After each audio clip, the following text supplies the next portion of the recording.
काढलेली आहे।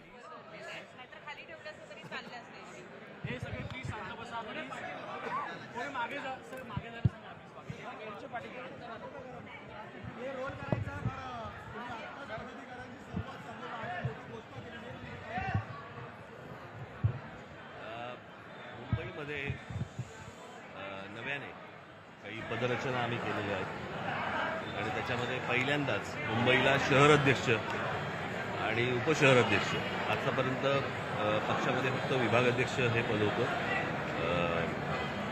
तर याच्यावरती एक शहर अध्यक्ष आणि उपशहर अध्यक्ष 3 आणि विभाग शहर अध्यक्ष 1, त्याच्यामुळे संदीप देशपांडे यांचं शहर अध्यक्ष पदासाठी म्हणून मी नाव घोषित केलं असता। कुलाबा ते माहीम आणि कुलाबा ते शिव सायन या विभागाची जबाबदारी यशवंत किल्लेदार यांच्याकडे देण्यात आली आहे।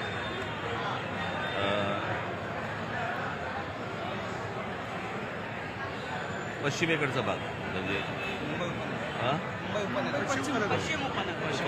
पण पश्चिमेकडचा म्हणजे गोरेगाव वगैरे हा सगळा कुणाल माइंडकर यांच्याकडे देण्यात आला आहे आणि या बाजूचा पूर्वेकडचा भाग हा योगेश सावंत यांच्याकडे उपशहर अध्यक्ष पदाची जबाबदारी दिली आहे।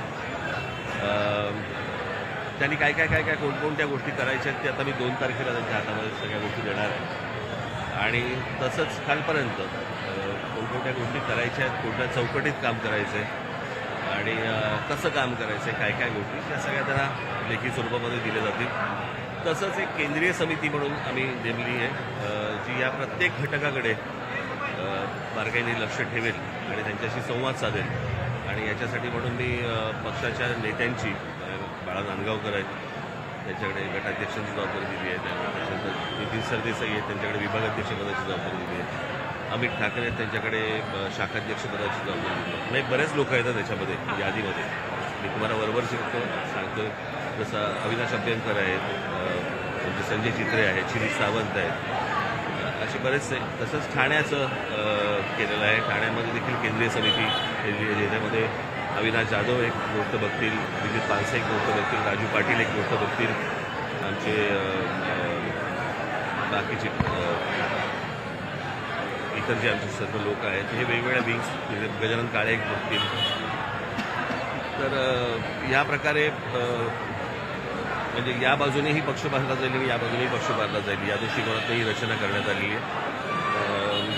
बघू कसं यश येतं। मुंबईप्रमाणे इतर शहरांना पण संपूर्ण महाराष्ट्राला ही रचना लावण्यात येणार आहे।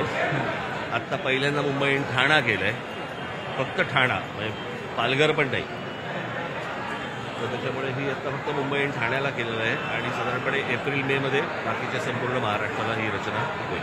ज्या केंद्रीय समितीची निवड करण्यात आलेली आहे या केंद्रीय समितींना अधिकार पद निवडण्याचा असणार आहे का? ज्या केंद्रीय समित्यांचं नेतृत्व ज्यांच्याकडे दिलंय त्यांचं मला सांगून नक्की, परंतु तो निर्णय त्यांचा असेल आणि पण मला त्यांनी त्याच्यामध्ये ते सगळं नमूद केलेलं आहे गोष्टी की एखाद्याला का काढलाय आणि एखाद्याला का नेमलाय याचं कारण मला लागेल।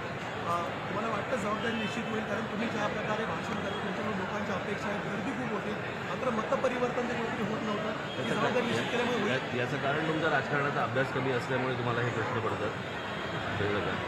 मला असं वाटतं वाजपेयी पण छान बोलायचे, पण सत्ता खूप नंतर आली, बाळासाहेबांच्या बाबतीतही तसंच झालं।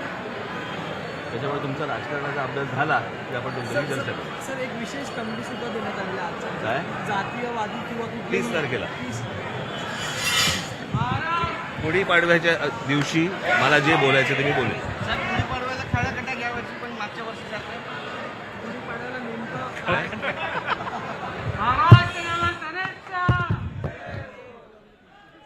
मनसे अध्यक्ष राज ठाकरे यांनी प्रतिक्रिया दिलेली आहे। बैठक झाली आणि त्यानंतर कशा पद्धतीने संघटनात्मक बदल केले ते सांगितलंय।